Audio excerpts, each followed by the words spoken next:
Hey everyone, it is late at night and I am Norman. This is the 14th day in my 30 dress watches in 30 days challenge. Tonight we're going to be looking at an affordable GMT watch, and I actually encountered this piece on the website for Two Broke Watch Snobs.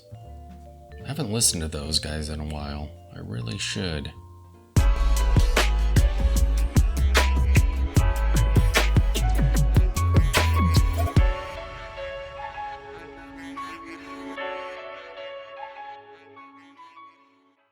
But the piece that we're looking at tonight is the Orient Polaris, the DJ05003W. And this is a great looking watch. It's on the larger size at 42 millimeters, and it has a thickness of 11 millimeters. The dial is white and slightly pearly.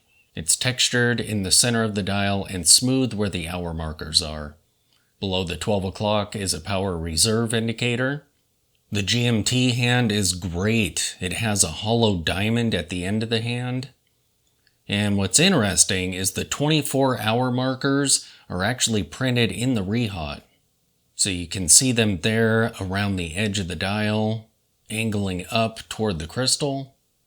The hour markers are applied, and there's a minutes track on the edge of the dial right before it goes into the transition of the rehaut. The power reserve indicator looks great. The hands are blued, but they're colored blue. They aren't heat blue. And according to the review in this article, they're really blue. You can kind of see it in the photos too. There's branding at the 9 o'clock and a framed date window at the 3 o'clock. And this watch looks so good on a brown leather strap. The entire case is polished. These pieces have a display case back, and it's done really interestingly. The display window is small, so it doesn't fill up the entire back of the watch. So it's a screwed down case back, and a majority of it is actually metal. And then in the center is the smaller window. The movement appears to be fairly beautiful. There's a bit of finishing on the rotor. The movement inside these watches is the Orient 40P51. And these are pretty affordable watches at about $570 some. I really like the aesthetic that Orient went with on these watches. I've never actually owned an Orient watch, but I've definitely looked at plenty of them and been tempted by them. I feel like the brand has a keen eye for dressy aesthetics. And yeah, they did a great job on this particular piece.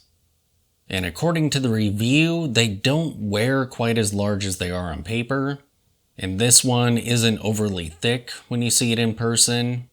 The lug-to-lug on it is 48 millimeters, so it should fit most wrists pretty comfortably.